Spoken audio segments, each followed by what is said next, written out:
Indian tree লাভার YouTube চ্যানেলে আমার সকল গাছপ্রেমী বন্ধুদের ওয়েলকাম জানাই।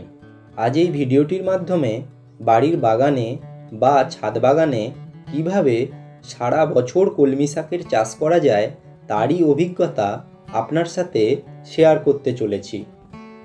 ভিডিও শুরু করার আগে একটি আবেদন, আপনি যদি এই চ্যানেলে প্রথমবার এসে থাকেন চ্যানেলটি সাবস্ক্রাইব করার জন্য আপনাকে অনুরোধ জানাই, এবং আপনি যদি অলরেডি সাবস্ক্রাইব করে থাকেন তার জন্য আপনাকে অসংখ্য ধন্যবাদ।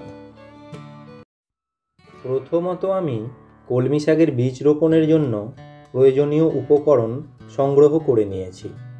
আমি নিয়েছি একটি ফল বহনকারী ট্রে, এবং এই ট্রের নিচের অংশে এবং সাইডের দিকে পলিথিন দিয়ে দিয়েছি, এবং অবশ্যই এই পলিথিনের নিচের অংশে বেশ কয়েকটি ছিদ্র করে নিয়েছি।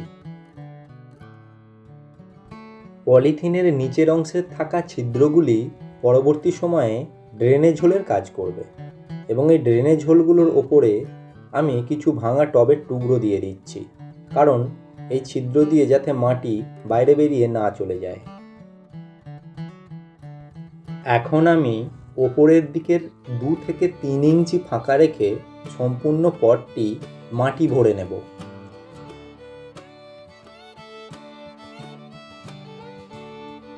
একটা কথা আপনাদের জানিয়ে দিই, আমি এই পটের মধ্যে যে মাটি ব্যবহার করছি এই নর্মাল গার্ডেন সয়েল আমি বাড়িতেই প্রস্তুত করেছি, এবং কিভাবে প্রস্তুত করেছি তার ডিটেলস ভিডিও এই চ্যানেলে দেওয়া আছে।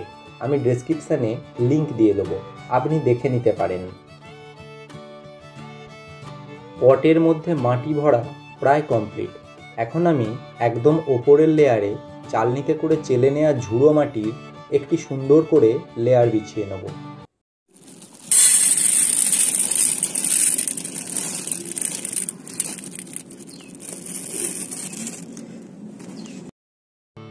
কলমি শাকের বীজ, এই বীজ আমি নার্সারি থেকে সংগ্রহ করেছি। আমার অনেক গার্ডেনার ফ্রেন্ড এই বীজ একদিন জলের মধ্যে ভিজিয়ে রেখে তারপর রোপণ করে। আমি কিন্তু ডাইরেক্ট রোপণ করব।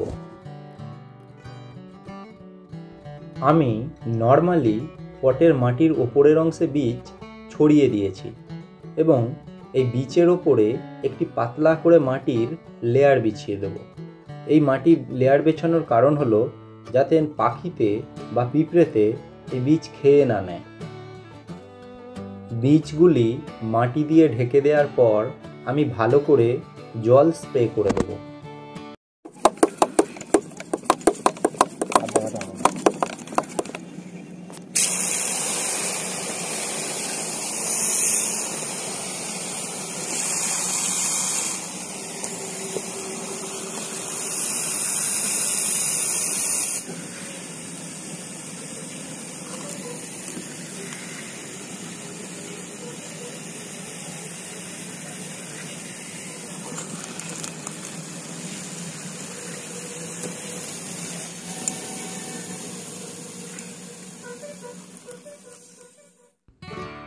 ফিরে এলাম বীজ রোপণের 7 দিন পর। আপনি ভিডিওতে দেখতেই পাচ্ছেন বীজগুলি থেকে ছোট ছোট চারা গাছ জন্মানো শুরু করেছে।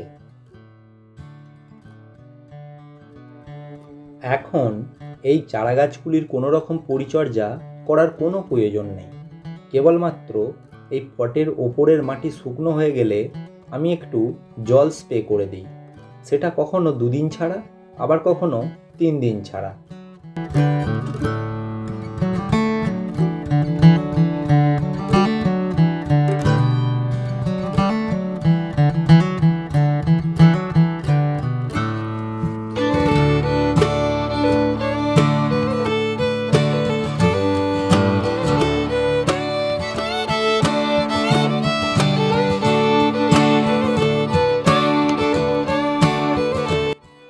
ফিরে এলাম বীজ রোপণের 20 দিন পর। আপনি ভিডিওতে দেখতেই পাচ্ছেন চারা গাছগুলি বেশ বড় হয়ে গেছে, এবং প্রায় প্রত্যেকটি বীজ থেকেই ছোট ছোট চারা গাছ জন্মেছে।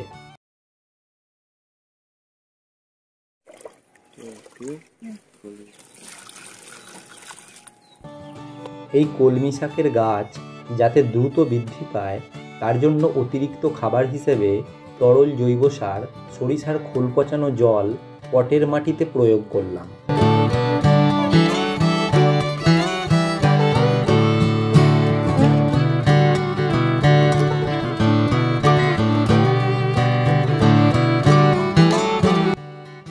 ফিরে এলাম বীজ রোপণের 40 দিন পর।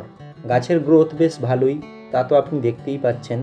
এখন আমি আবার একটু অতিরিক্ত খাবার হিসেবে ওই সরিষার খোল পচানো জল পটের মাটিতে প্রয়োগ করে দেব।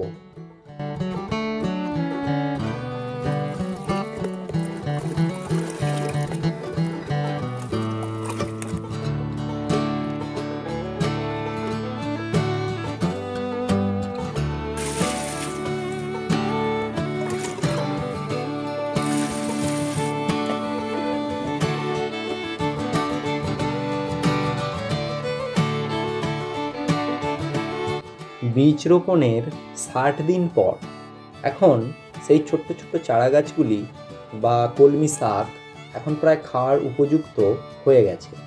এখন বাড়িতে রান্নার জন্য আমি এই ট্রে থেকে কলমি শাক ইচ্ছে করলেই সংগ্রহ করতে পারি।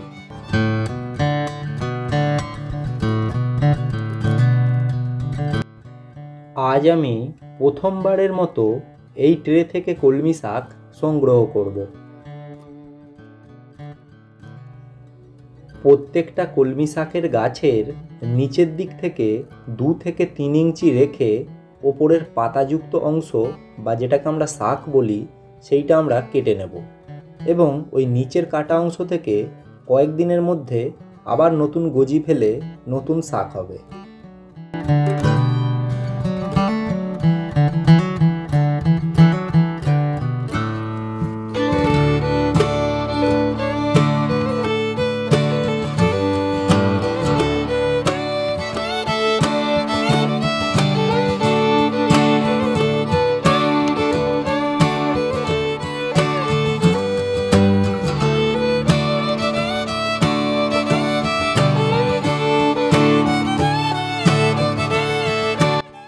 ট্রে থেকে প্রথমবার শাক সংগ্রহ করলাম, সম্পূর্ণ বিষমুক্ত, এতে কোনো রকম কীটনাশক ছাড়াই।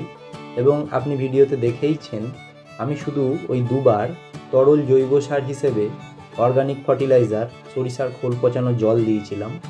এখন আবার বেশ কয়েকদিন পর এই ট্রে থেকে আবার শাক সংগ্রহ করব, দেখতে থাকুন।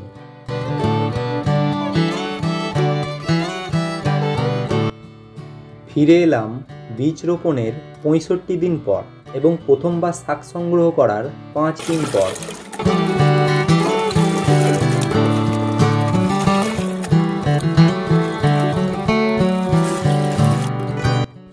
এখন আমি পুনরায় পটের মাটিতে সরিষার খোল পচানো জল প্রয়োগ করলাম, কারণ দ্রুত এই নতুন যে কাটা অংশ থেকে গজি ফেলে আবার শাক হবে, মানে শাকে ভরে যাবে এই ট্রেটি।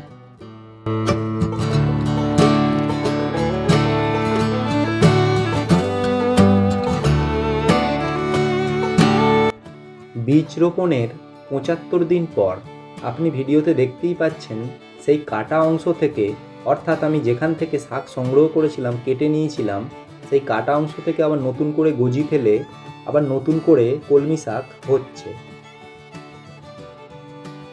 এই কলমি শাকের গাছ খুব দ্রুত বৃদ্ধি পায়। আমি আবার বেশ কয়েকদিন পরই, মানে আর কিছুদিনের মধ্যেই আবার এই ট্রে থেকে শাক সংগ্রহ করতে পারবো।